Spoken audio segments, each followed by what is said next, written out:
I think every wedding photographer will be able to identify with waking up at 2 o'clock in the morning in a cold sweat, worrying about, have they forgotten their memory cards? Are their batteries charged properly? Will they forget everything and how their camera works on the day? These are the nightmares of wedding photographers. However, these nightmares that wedding photographers have are not based in the reality of what actually goes wrong at weddings. I've shot nearly 400 weddings now, and also know quite a lot of wedding photographers.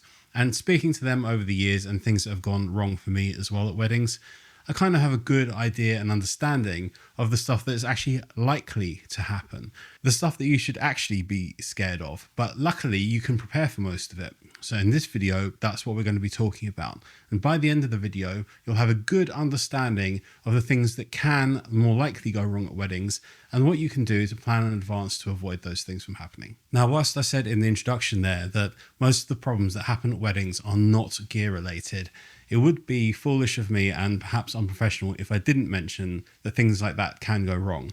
Everything that you own, gear-wise, can and will eventually break if you use it enough. Autofocus motors can go on lenses. I've seen lens elements fall out of lenses. I actually had it at a wedding once with a Fuji 60mm macro lens. The front element fell out.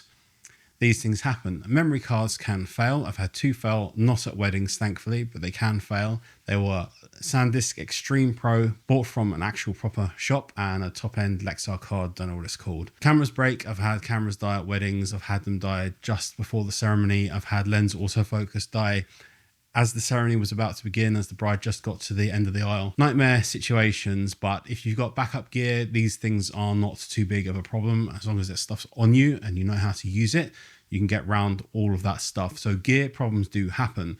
And whilst that sounds like a complete nightmare, none of that is the stuff that I actually worry about at weddings because I have backup gear.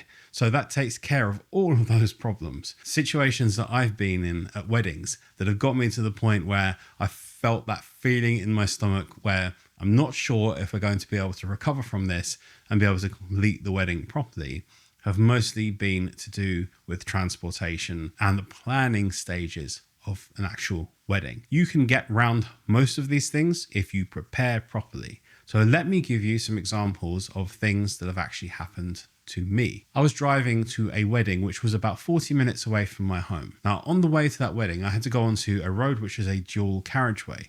Now, a dual carriageway is kind of like a mini motorway, and there can be turn-offs, but there can be large sections where there's no way to get out of that road. And because of the way the road is structured, there's a reservation down the middle, a central reservation. I think that's what you call it in America. So you are basically stuck if something happens. And once, when I was going to a wedding, a car caught fire somewhere down the road, and you could see the smoke as we stopped in that traffic jam. This was an absolute nightmare, and we spent nearly an hour and a half waiting for the fire brigade to put that fire out so we can make our way to the wedding. You are stuck there, helpless, except for one thing. I had left about 2.5 hours early to get to the venue, and this is something that I always do. Because if something happens on the way, now you might say, well, cars don't catch fire that often, and that's absolutely true. But something that does happen often are car accidents. And accidents can create really long delays, especially if you're on a road which you can't turn off of. And these things are kind of inevitable. There's often not easy ways to get to places without using roads like that. So you can become stuck in a traffic jam due to a car accident. And the way to get around those issues is by leaving ultra early. And if you get to the venue really early, you can just scout around, look at things, find places to do the family photos, see if the reception is going to be there, where that might be. Just look at the different rooms and do some planning and think about things. And relax a little bit as well and just take it easy. In that instance, I arrived bang on 9 o'clock when I was supposed to start. Just sort of power walking down the hall to be there absolutely on time because I like to be a little bit early. And I knocked on the door and they never knew anything about it. But the stress level was absolutely huge. But because accidents had happened on roads that I'd been on, that had already taught me previously to make sure that I left plenty of time in order to get there. So this brings me to another point which can mitigate tons of those situations and scenarios. And that is that if a venue is 40 minutes or more away from where I live, I will book a cheap budget hotel within a 40-minute radius of the venue. And I do that for these reasons, because the longer your journey is, if you're driving to the venue, the longer your journey is, the more likely it is that something's going to happen on a road that's there. Another thing that has happened, but not towards a wedding, but when I was going to meet the couple before the wedding, they'd booked it and they just wanted to have a sit down and chat about how the day was going to go. I had a puncture. You need to be able to change a tyre on your car, because if you think that the breakdown service is going to get there in time, they can take hours sometimes to get to you. And you need to be able to fix something like that quickly, because a puncture is a much more likely thing to have happen. So you need to know where wheel locking nuts are, where the jack is for your car, how to change the tyre on your car. If you don't know, watch a couple of YouTube videos, figure it out so you can do that kind of thing. So that's like talking about getting to bridal prep. Let me introduce a new level of fear for you. And it's my most stressful part of the day. It's going from bridal prep to the ceremony if it's in a different location, because you now don't have much of a buffer. I usually try to leave about 15 minutes before the bride leaves, so you don't have much of a window if anything goes wrong. So the way that I try to deal with those kinds of problems that can happen on the way to the venue is, I think the most likely thing that happens, because the distance is usually short, the most likely issue is going to be traffic or a road closure.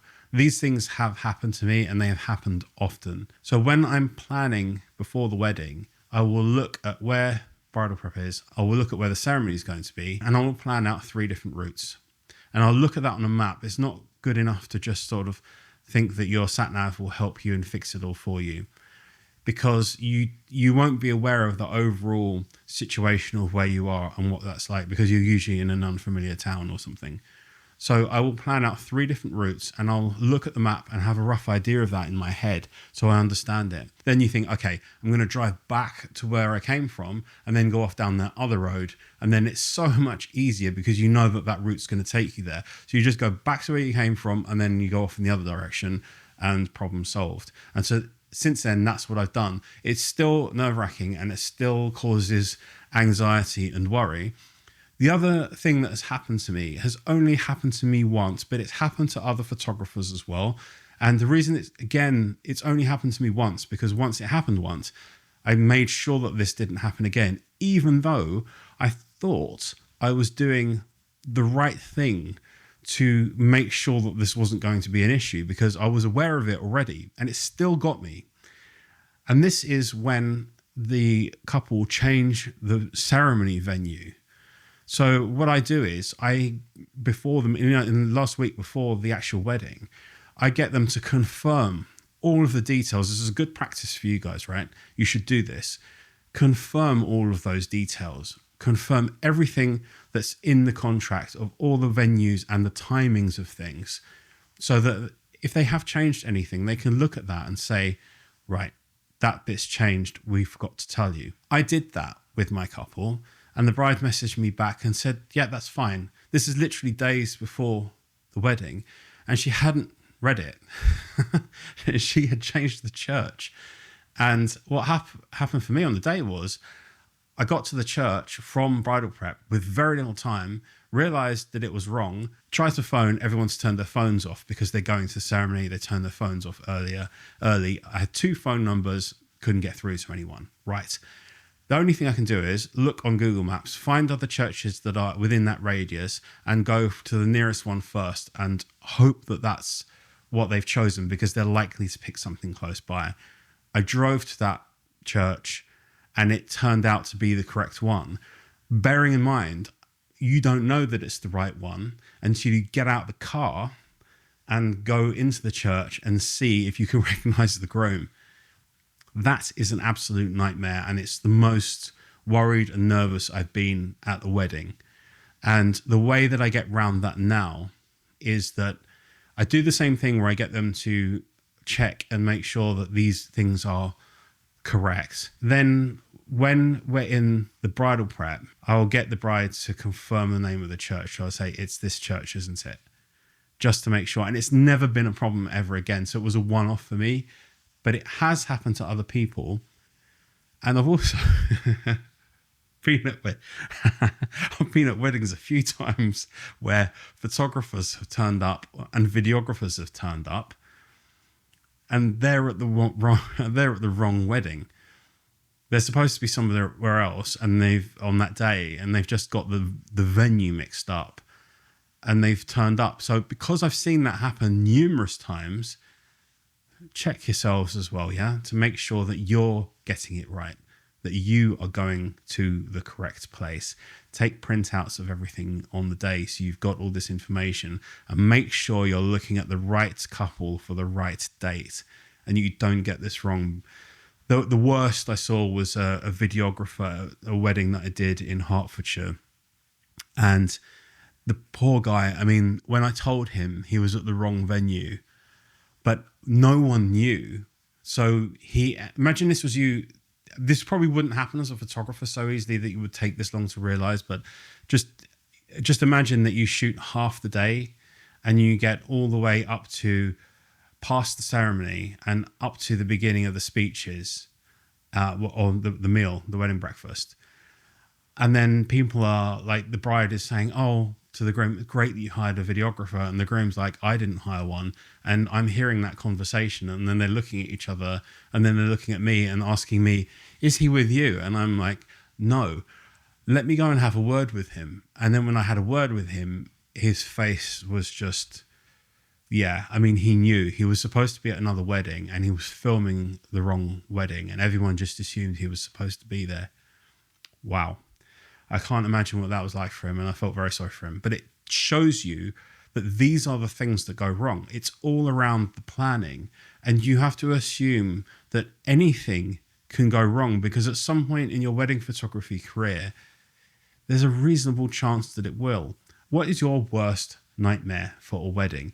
Maybe it was something before you watched this video, and if it is one of these things now within this video, let me know. Was there any specific thing that I mentioned there which just made you think, wow, I hadn't thought of that yet, I need to prepare for that? Let me know in the comments, because it's nice to get feedback from you guys so I can see whether these videos are resonating with you, whether you're finding them useful, and if this is the sort of content you want me to make more in the future as well. And I hope you enjoyed some of the stories a little bit, and I'll see you guys again in the next video.